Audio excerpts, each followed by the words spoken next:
Hi, welcome to Drawing Wild Washington. I'm your host, Jed Dunkerley, Associate Artist with the Burke Museum and the University of Washington in Seattle. In this program, we're going to be drawing life from the Shrub-Steppe. This is a dry grassland region in southeastern Washington around Yakima, Walla Walla, Tri-Cities. Shrub-Steppe is named after the plants that are found there, shrubs, like sagebrush, and steppe, which is based on a Russian word for grassland.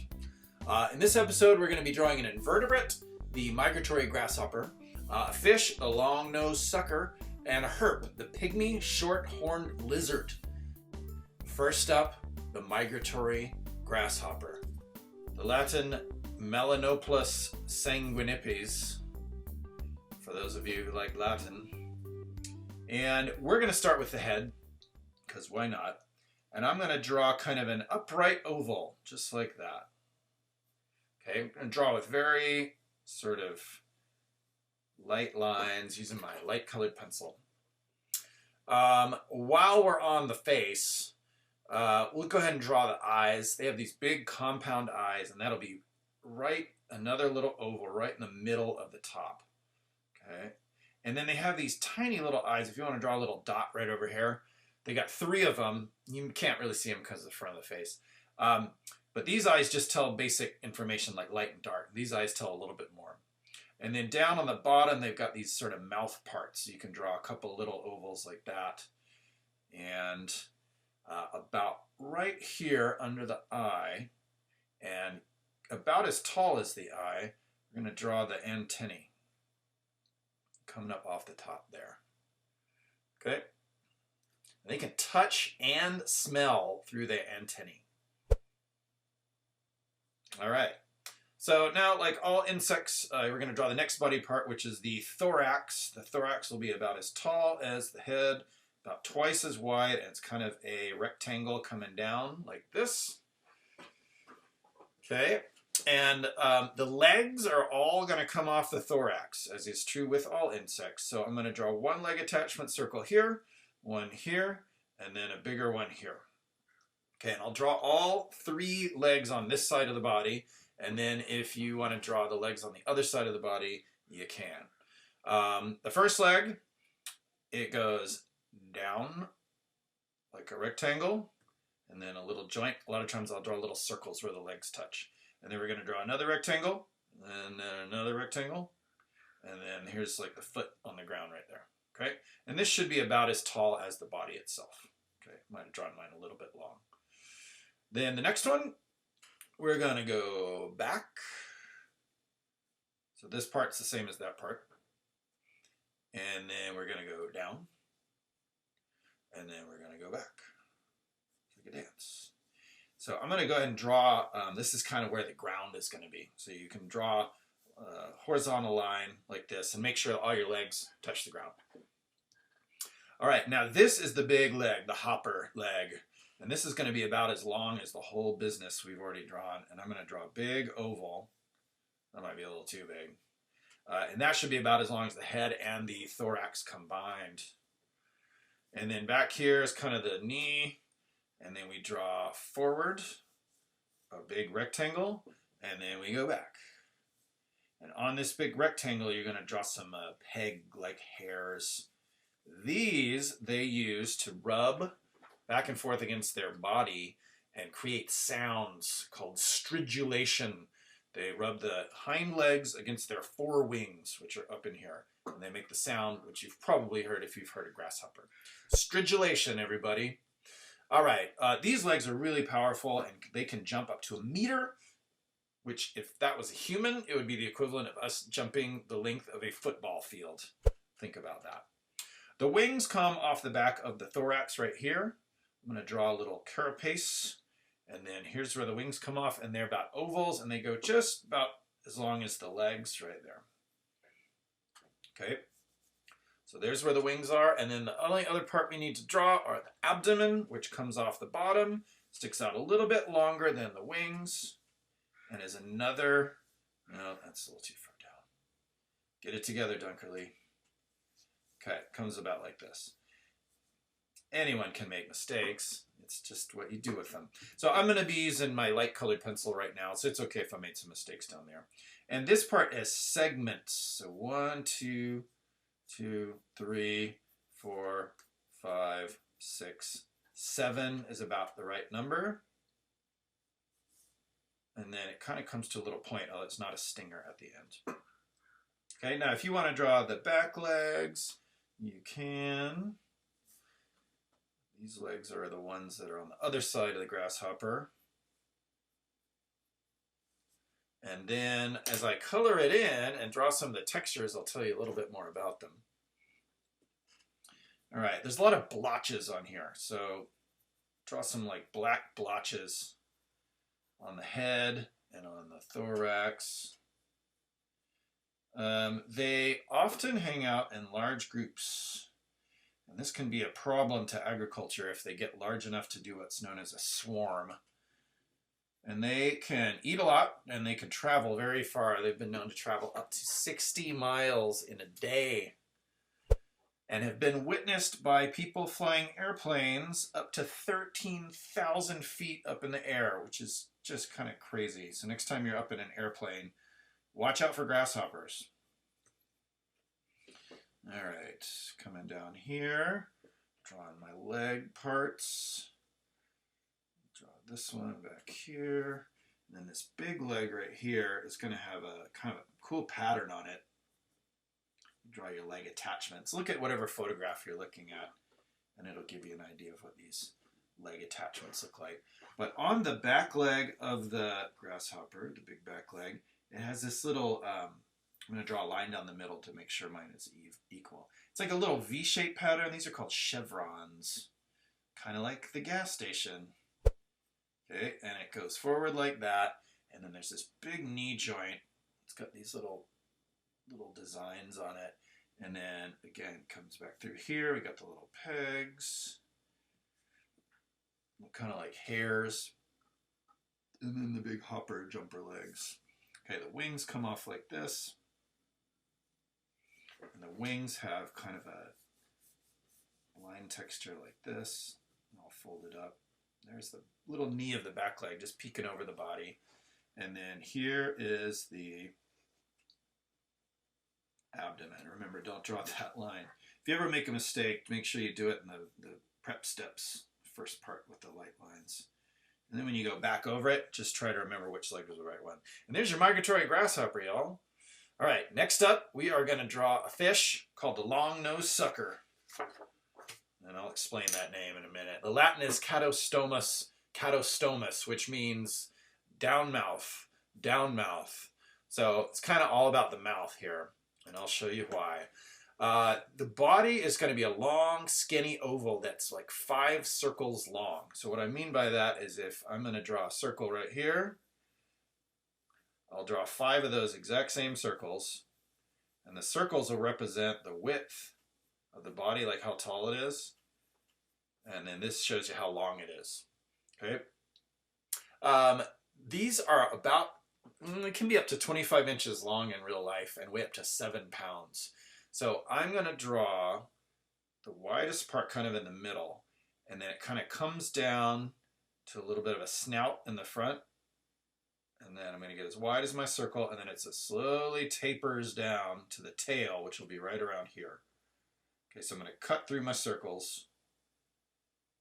And it's a little more curvy on the top of the head than the bottom of the head. The bottom of the head's a little bit flatter, and I'll tell you why in a minute. They are bottom dwellers. So a lot of times they live on the bottom of the streams, and their mouths, as their name suggests, points down. First thing I'm going to draw here is the head. The gill is about 1 circle back, and it's shaped like a C. So right about here at the edge of my first circle, I'm going to go in with a little bit darker line and draw that C-shaped gill.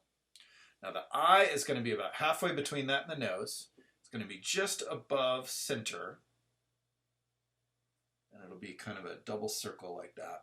And then the lips are going to be this big sucker mouth that faces downwards. They sort of suck up their food, little aquatic insects and algae on the bottom of the stream bed like a vacuum cleaner. All right.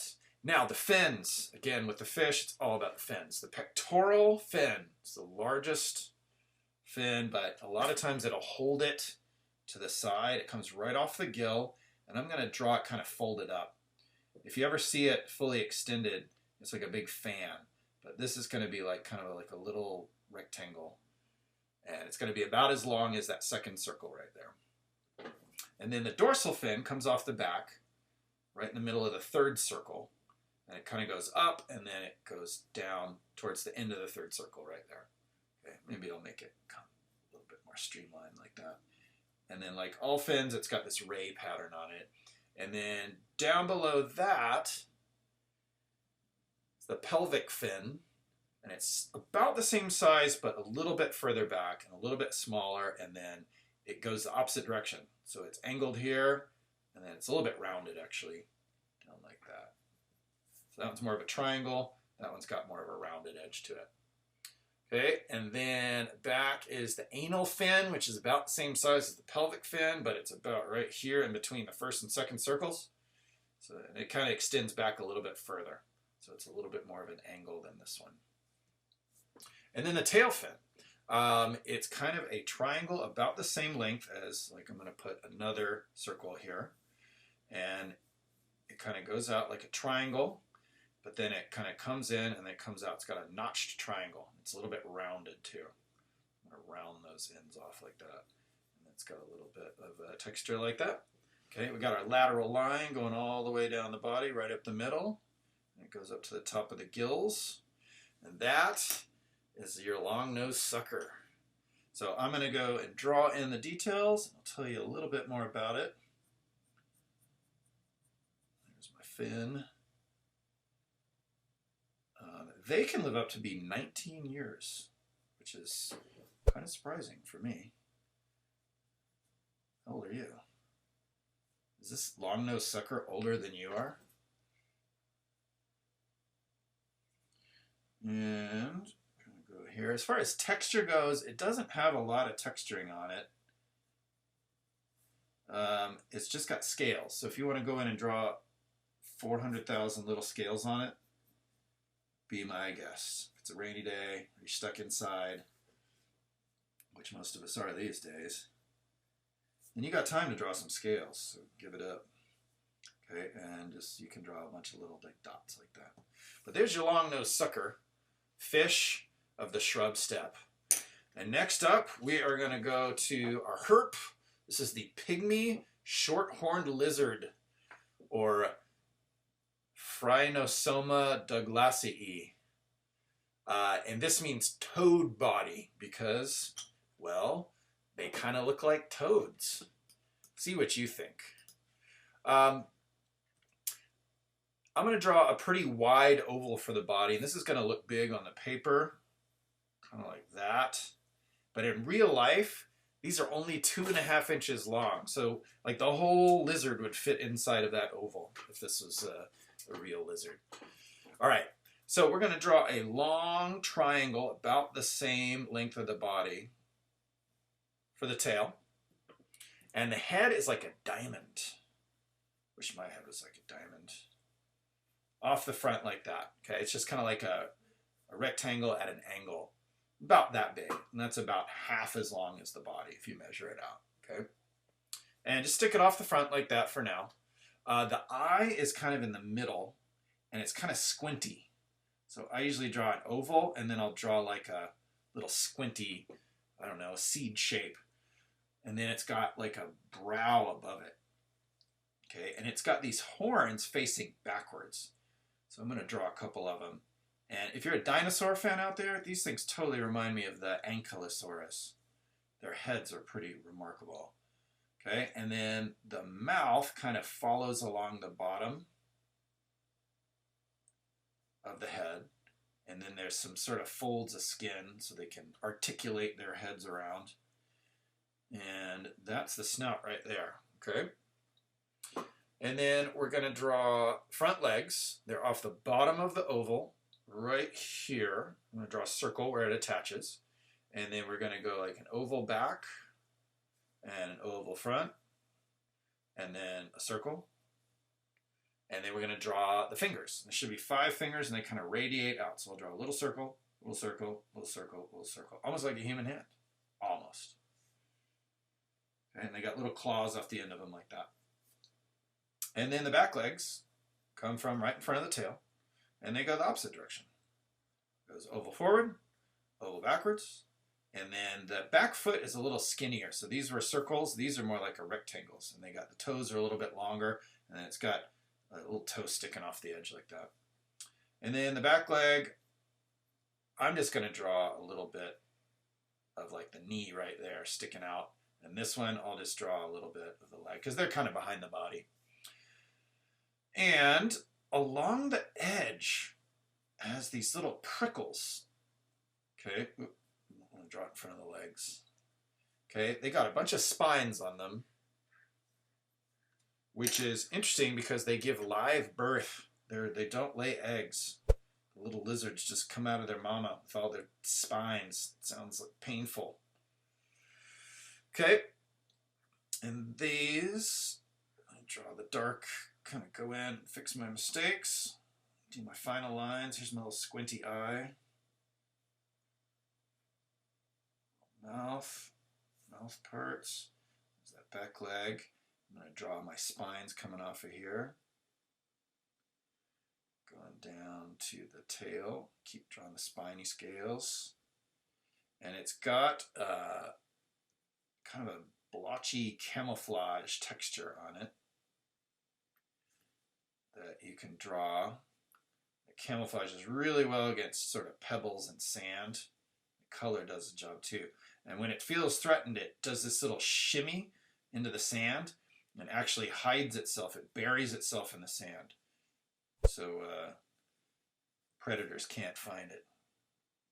It's got a lot of scales and a lot of textures. Between the blotches and the scales, there's just a lot of stuff going on here. Textural marvels. So you can do some like crisscross lines for scales down there. I'll draw my little toes, a little bent toe there, and the knee, and some little toes there. And that is pretty much my short-horned lizard. All right, so that's it for now. There I am. Thanks for watching Burke's Drawing Wild Washington. Until next time, remember, drawing starts with seeing and thinking. So when you see something, try to see the simple shapes that underlay it and think about how they go together. And if you do that, there's really nothing you can't draw. Until next time, see ya.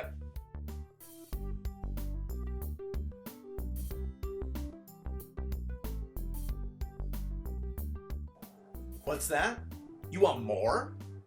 Well, why didn't you say so? We've got coloring book pages available for each one of the ecosystems we've done a program on, and we've got the entire mural available as a silk-screened poster for purchase on the website. So check out the links and get yourself some more ecosystem art. Bye!